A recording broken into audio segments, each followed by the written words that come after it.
The Moonlit Road by Ambrose Bierce.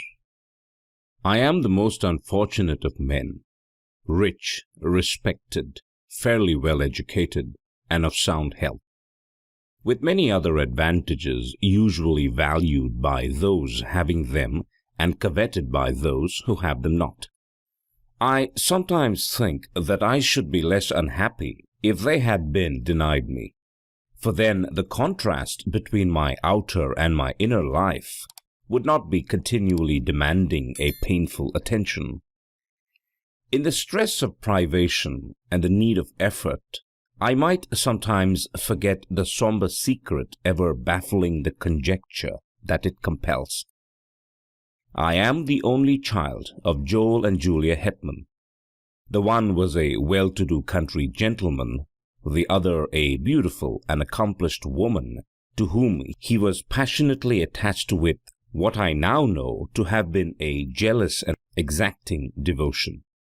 The family home was a few miles from Nashville, Tennessee, a large, irregularly built dwelling of no particular order of architecture, a little way off the road, in a park of trees and shrubbery. At the time of which I write, I was 19 years old, a student at Yale. One day I received a telegram from my father of such urgency that in compliance with its unexplained demand, I left at once for home. At the railway station in Nashville, a distant relative awaited me to apprise me of the reason for my recall. My mother had been barbarously murdered. Why and by whom, none could conjecture. But the circumstances were these. My father had gone to Nashville, intending to return the next afternoon. Something prevented his accomplishing the business in hand, so he returned on the same night, arriving just before the dawn. In his testimony before the coroner, he explained that having no latchkey and not caring to disturb the sleeping servants, he had, with no clearly defined intention, gone round to the rear of the house. As he turned an angle of the building, he heard a sound as of a door gently closed, and saw in the darkness indistinctly the figure of a man, which instantly disappeared among the trees of the lawn. A hasty pursuit and brief search of the grounds, in the belief that the trespasser was someone secretly visiting a servant, proving fruitless, he entered at the unlocked door and mounted the stairs to my mother's chamber. Its door was open, and stepping into black darkness, he fell headlong over some heavy object on the floor. I may spare myself the details. It was my poor mother, dead of strangulation by human hands. Nothing had been taken from the house. The servants had heard no sound, and excepting those terrible finger marks upon the dead woman's throat, dear God, that I might forget them, no trace of the assassin was ever found. I gave up my studies and remained with my father, who naturally was greatly changed. Always of a sedate, taciturn disposition, he now fell into so deep a dejection that nothing could hold his attention, yet anything, a footfall, the sudden closing of a door, aroused in him a fitful interest. One might have called it an apprehension. At any small surprise of the senses he would start visibly, and sometimes turn pale, then relapse into a melancholy apathy deeper than before. I suppose he was what is called a nervous wreck. As to me, I was younger then than now. There is much in that. Youth is Gilead, in which is balm for every wound. Ah, that I might again dwell in that enchanted land! Unacquainted with grief, I knew not how to appraise my bereavement. I could not rightly estimate the strength of the stroke. One night, a few months after the dreadful event, my father and I walked home from the city. The full moon was about 3 hours above the eastern horizon. The entire countryside had the solemn stillness of a summer night. Our footfalls and the ceaseless songs of the katydids were the only sound, aloof. Black shadows of bordering trees lay athwart the road, which in the short reaches between gleamed a ghostly white. As we approached the gate to our dwelling, whose front was in shadow, and in which no light shone, my father suddenly stopped and clutched my arm, saying, hardly above his breath, "God, God, what is that?" "I hear nothing," I replied. "But see, see," he said, pointing along the road directly ahead. I said, "Nothing is there. Come, father, let us go in. You are ill." He had released my arm and was standing rigid and motionless in the center of the illuminated roadway, staring like one bereft of sense. His face in the moonlight showed a pallor and fixity inexpressibly distressing. I pulled gently at his sleeve, but he had forgotten my existence. Presently he began to retire backward, step by step, never for an instant removing his eyes from what he saw or thought he saw. I turned half round to follow, but stood irresolute. I do not recall any feeling of fear, unless a sudden chill was its physical manifestation. It seemed as if an icy wind had touched my face and enfolded my body from head to foot. I could feel the stir of it in my hair. At that moment my attention was drawn to a light that suddenly streamed from an upper window of the house. One of the servants, awakened by what mysterious premonition of evil, who can say, and in obedience to an impulse that she was never able to name, had lit a lamp. And when I turned to look for my father, he was gone. And in all the years that have passed, no whisper of his fate had come across the borderland of conjecture from the realm of the unknown. 2. Statement of Caspar Grattan. Today I am set to live.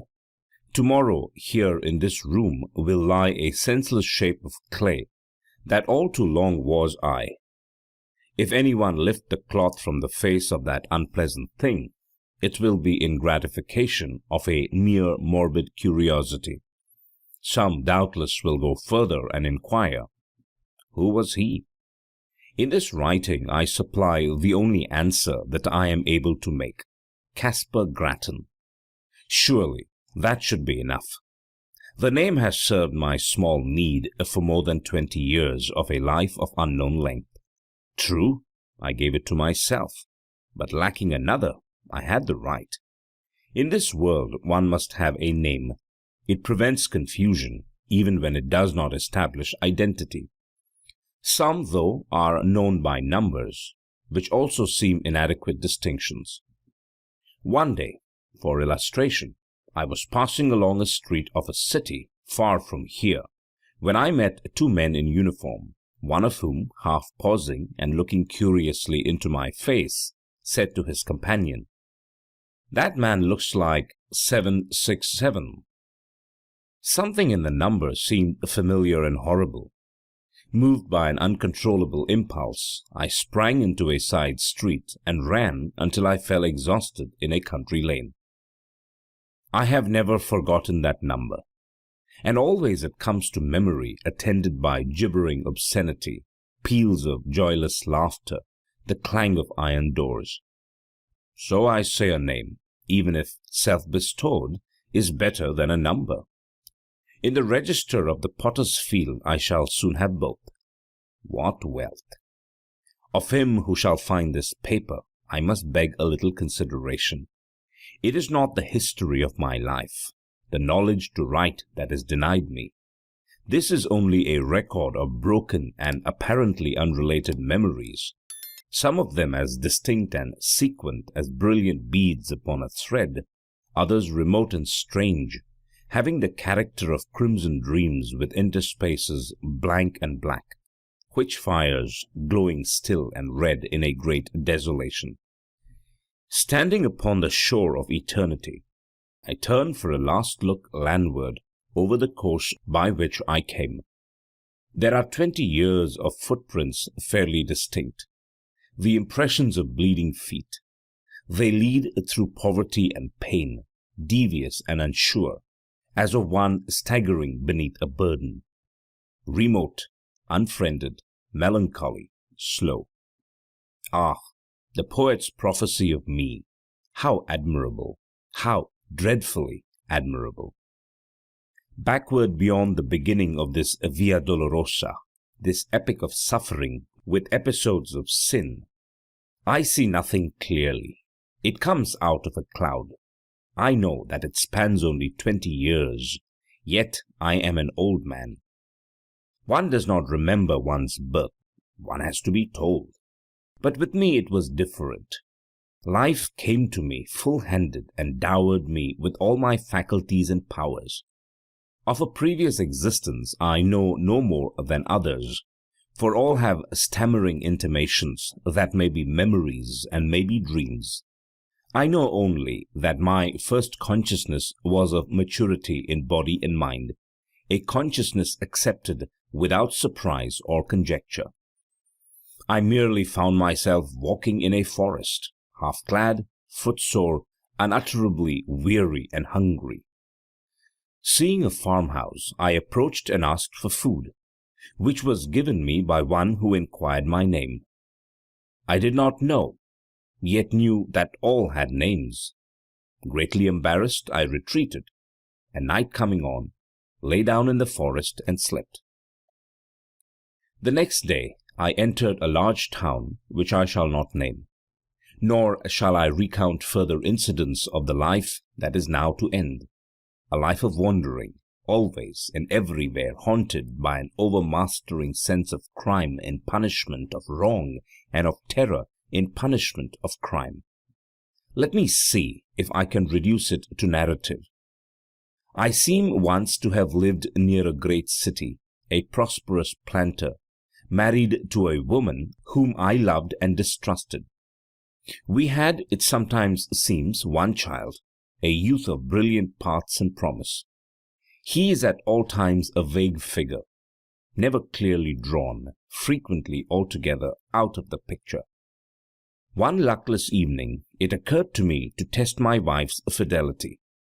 In a vulgar, commonplace way, familiar to every one who has acquaintance with the literature of fact and fiction, I went to the city, telling my wife that I should be absent until the following afternoon.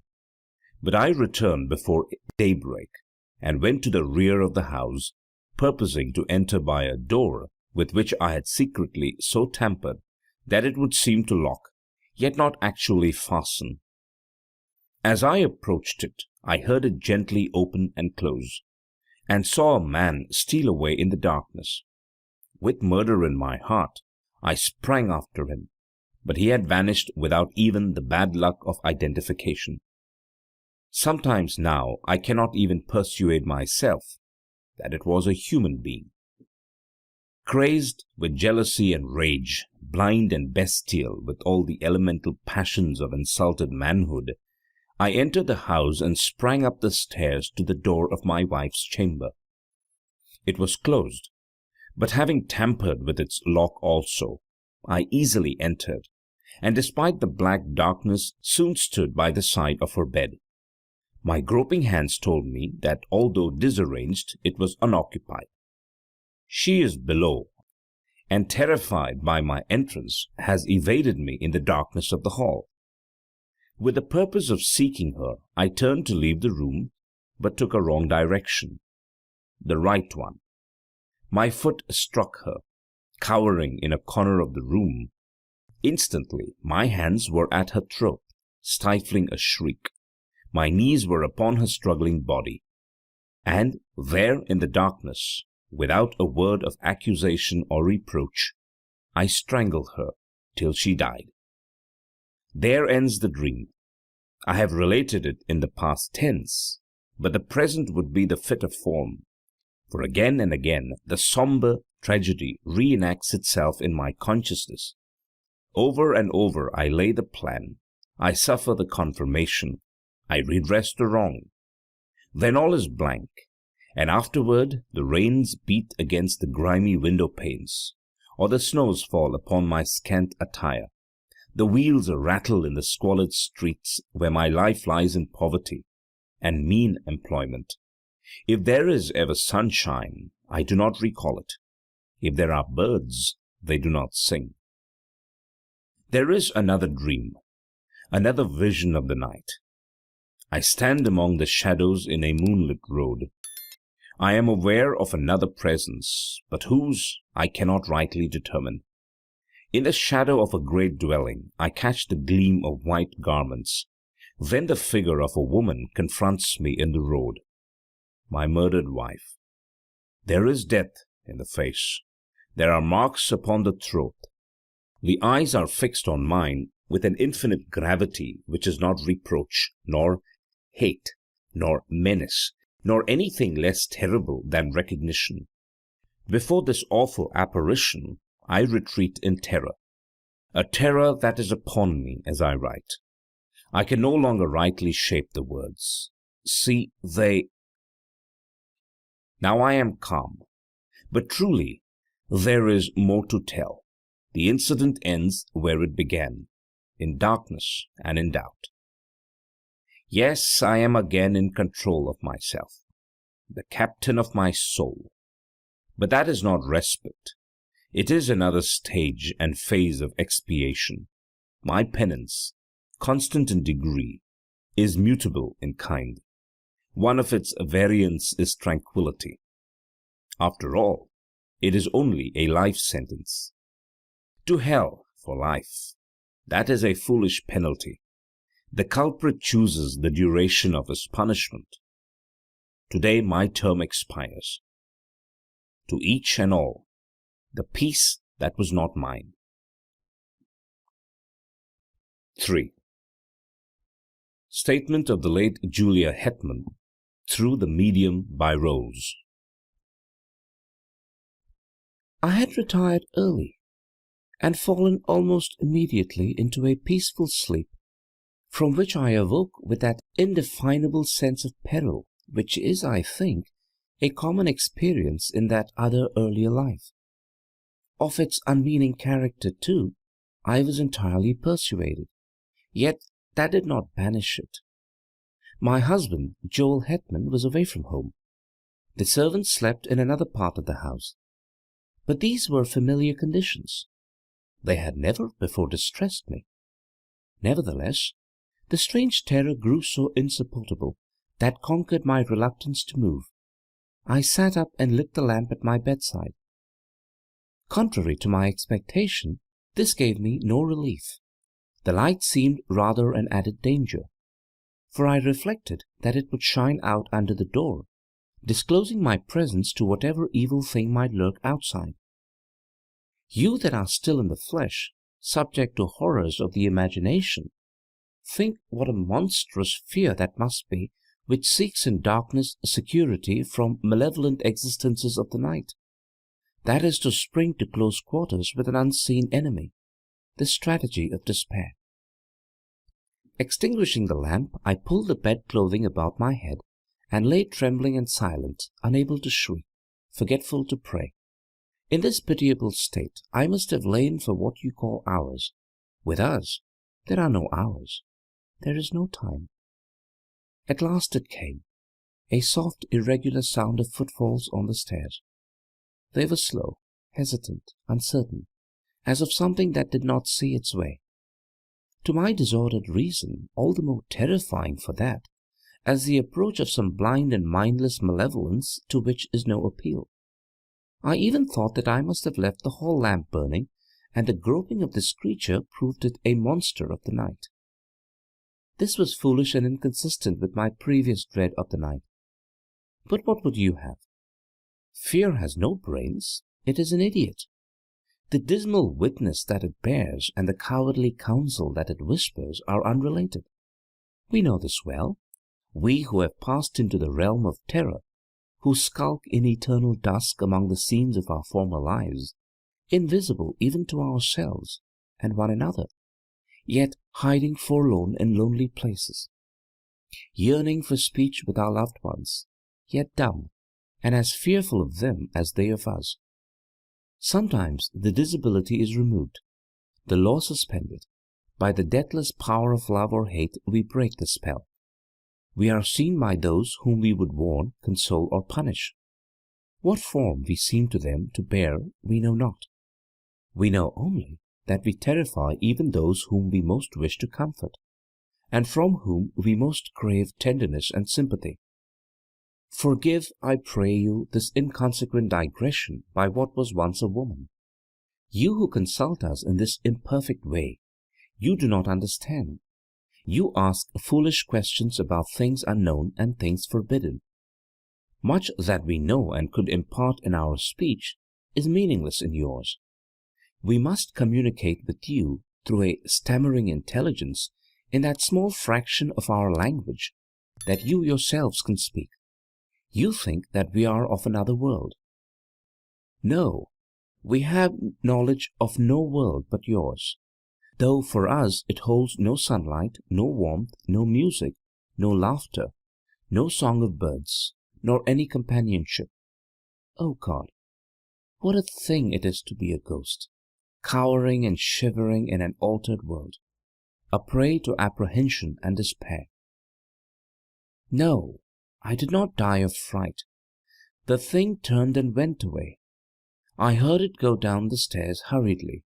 I thought, as if itself in sudden fear. Then I rose to call for help. Hardly had my shaking hand found the doorknob when, merciful heaven, I heard it returning. Its footfalls as it remounted the stairs were rapid, heavy, and loud. They shook the house. I fled to an angle of the wall and crouched upon the floor. I tried to pray. I tried to call the name of my dear husband. Then I heard the door thrown open.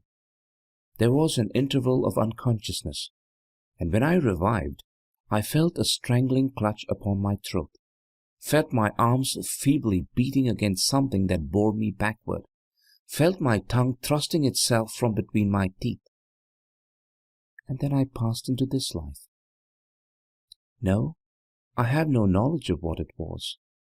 The sum of what we knew at death is the measure of what we know afterward, of all that went before. Of this existence we know many things, but no new light falls upon any page of that. In memory is written all of it that we can read. Here are no heights of truth overlooking the confused landscape of that dubitable domain. We still dwell in the valley of the shadow, lurk in its desolate places, peering from brambles and thickets at its mad, malign inhabitants. How should we have new knowledge of that fading past? What I am about to relate happened on a night. We know when it is night, for when you retire to your houses and we can venture from our places of concealment to move unafraid about our old homes, to look in at the windows, even to enter and gaze upon your faces as you sleep. I had lingered long near the dwelling where I had been so cruelly changed to what I am, as we do while any that we love or hate remain. Vainly I had sought some method of manifestation, some way to make my continued existence and my great love and poignant pity understood by my husband and son. Always, if they slept, they would wake, or if in my desperation I dared approach them when they were awake, would turn toward me the terrible eyes of the living, frightening me by the glances that I sought for the purpose that I held. On this night I had searched for them without success, fearing to find them. They were nowhere in the house, nor about the moonlit dawn. For although the sun is lost to us forever, the moon, full-orbed or slender, remains to us. Sometimes it shines by night, sometimes by day, but always it rises and sets, as in that other life. I left the lawn and moved in the white light and silence along the road, aimless and sorrowing.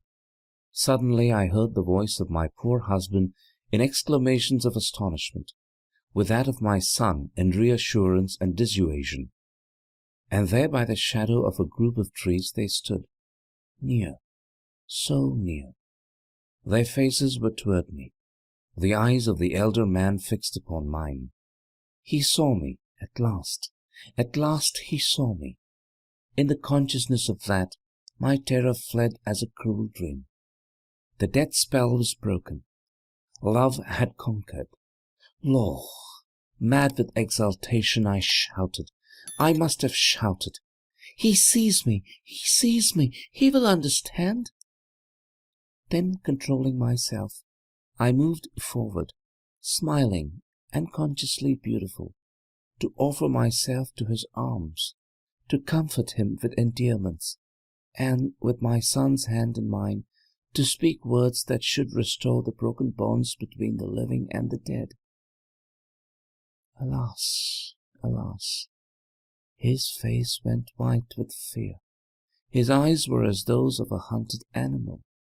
He backed away from me as I advanced, and at last turned and fled into the wood, whither it is not given to me to know.